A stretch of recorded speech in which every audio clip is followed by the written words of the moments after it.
بسم اللہ الرحمن الرحیم۔ دوستو، آج ایک خواب کے متعلق اس کی تعبیر کرنا چاہتا ہوں۔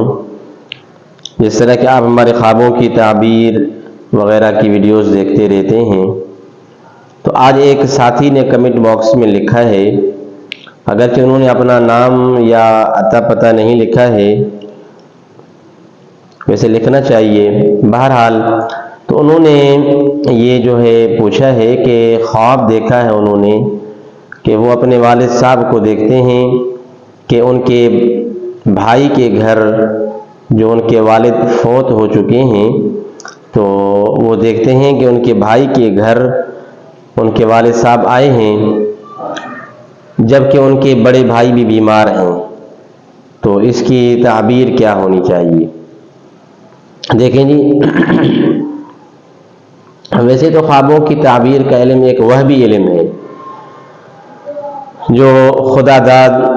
ایک صلاحیت ہے جو اللہ تبارک و تعالیٰ کسی کو عطا کرتے ہیں۔ علاوہ اس کے خوابوں کی تعبیر کے اصول اور قواعد اور ضوابط اور شرائط اور کتابیں لکھی گئی ہیں، تو ان کی روشنی میں کتابوں کو میں نے دیکھا،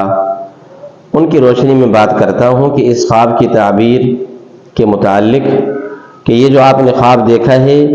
یہ ایک مبارک خواب ہے، اچھا خواب ہے جو آپ نے دیکھا ہے، اور اس میں جو ہے یہ نیک فعل لی جاتی ہے کہ ایک قسم کی تسلی دینے کے لیے اللہ تبارک و تعالیٰ نے خواب میں آپ کو آپ کا والد دکھایا ہے کہ آپ کے بھائی بیمار ہیں، تو وہ آپ کے پاس آئے ہیں۔ جس طرح کہ دیکھیں کہ جب بچپن میں زندگی میں اولاد کو کوئی تکلیف پہنچتی ہے تو فوراً زبان پر والد کا نام آ جاتا ہے، اسی طرح کی ایک تسلی آپ کو اللہ تبارک و تعالیٰ کی طرف سے انشاءاللہ خوشگوار اور مثبت امور اور معاملات سامنے آئیں گے، اور انشاءاللہ آپ کے بھائی کو صحت بھی اللہ تبارک و تعالیٰ عطا فرمائیں گے۔ اس لیے آپ صدقہ بھی کریں ان کی طرف سے، اور اپنے والد صاحب کے لیے بھی الگ کوئی صدقہ جو ہے نکالیں، اور غربا فقراء مساکین کو آپ جو کچھ دے دیں، اس کا جو ثواب ہے اس کو آپ جو ایصال ثواب پہنچائیں اپنے والد صاحب کو۔ اسی طرح آپ صدقہ نکال کر کے ایصال ثواب بھی کر سکتے ہیں اس کے اندر۔ بہرحال یہ خواب آپ کا اچھا ہے، انشاءاللہ اچھے ہی اس کے نتائج آئیں گے۔ اور باقی بچی یہ بات کہ بھائی خواب کا جو بھی علم ہے جو ہم آپ کو بتا رہے ہیں، یہ ایک ظنی ہوتا ہے،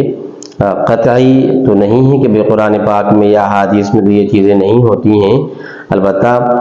ایک اصول اور ضوابط جو لکھے گئے علماء کی طرف سے، اس کی روشنی میں میں نے آپ کو خواب کی تعبیر بتائی ہے۔ اللہ کی ذات سے امید ہے کہ رب تعالیٰ رحمتوں کے معاملے فرمائیں گے۔ السلام علیکم ورحمۃ اللہ وبرکاتہ۔